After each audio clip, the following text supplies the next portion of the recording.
Hi, everyone, and welcome to The Fix. This is the Friday session where we strip away the hype and answer the real questions about AI. My name is Craig, and it's very good to be with you today on this Friday for our first edition of The Fix for 2026. So, all the best for the new year to you. And let's jump into what we're going to talk about this week on The Fix. And we're going to discuss vibe coding. If you get the vibe, that's what it's about, really. So I've over the last few months, I've seen a lot about vibe coding. I've seen a lot of businesses now start to do a lot of work on vibe coding and training and teaching people vibe coding. And some people think it's the future. Others think it's reckless. And like a lot of things with AI, there is what they call a lot of slop out there. But it does have its place from our viewpoint. It's up to you to evaluate it from your business perspective, your operational perspective, to see whether it's worth your while to spend some time or have one of your staff members spend some time looking into vibe coding. So let's go to have a look at 5 questions that we've encountered this week about vibe coding. And what is vibe coding? Vibe coding is using AI to generate or modify code based on your intent and outcomes. Rather than writing every line manually, you just describe to AI what you would like to do, and it will generate the code depending upon what you say and what you decide stays and what goes. It's not AI coding on its own. It's collaborative, not autonomous. It's the code of the vibe coding is you directing rather than typing. So you've got a vibe and you want to get a feel about how to put something from an idea or thought into reality in terms of some software, an agent, or something that you want to do with your business. Then you can use AI to help you to generate the code for that. So you've got a vibe and you generate code. So what can you actually do with it? From our reading of it and our looking at it, vibe coding is best for prototyping ideas quickly, exploring options, refactoring or explaining existing code, or accelerating work for experienced developers. So it's just taking something, if you've got an idea for something, or one of the things that we looked at and spoke about a few months ago was whether with some of the software you use, whether you're better off doing some code for some particular things you do within your business because you find the software either limited or it's a lengthy process and you're looking for, or you're prohibited to do certain things because the software doesn't go do that, or you've got to upgrade to a certain level to get access to certain things, then vibe coding might be for you. But it's not ideal for mission critical systems. This is our view. You may find someone else with a different viewpoint. For production code without review and situations where you don't understand the outcome. It's a speed multiplier, not a replacement for thinking. So you can do a lot of things with vibe coding. We see a lot of people doing a lot of things. And as we said, there's different businesses now or organizations offering training, 4 weeks training, going into 4-hour camps to learn about vibe coding, how to either use Claude to do vibe coding for you and to work your way through for that. So there are some very good benefits of it for you and your business, but there are some things you need to be conscious of before you jump all in with it. So is vibe coding for everyone? We don't think so, and we say no, and that's where most confusion comes from. If you don't understand what the code is doing, what problem you're solving, and how to validate the output, then vibe coding can create a false confidence for you.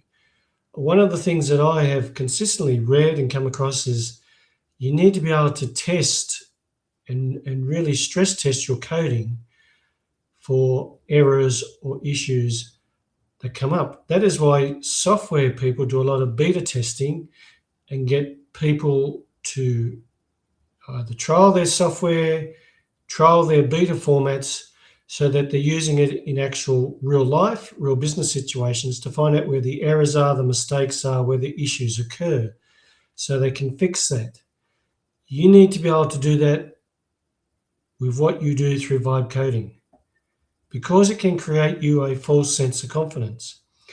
If you can't review it, you shouldn't ship it. If you're not stress testing it, you're not searching for errors, you're not putting it under pressure, as in someone utilizing it in real life, in a real business situation, then it's probably not for you.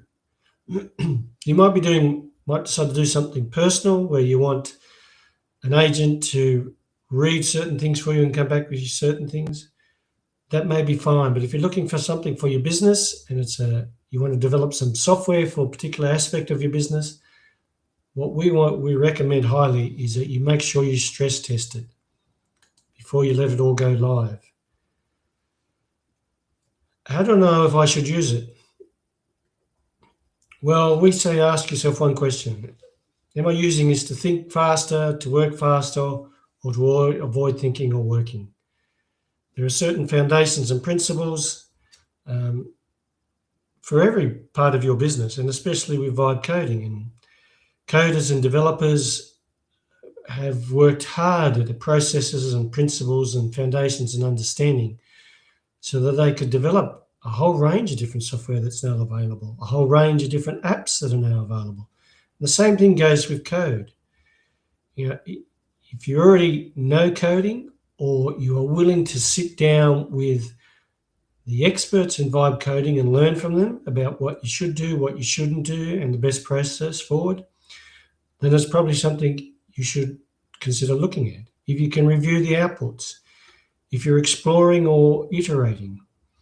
But if you're really just looking for a shortcut, a quick fix, you don't know how to validate what the outcome is, what the solution is, and that you assume that your AI tool is always right, then it's probably not for you. Vibe coding works best when humans stay in the loop.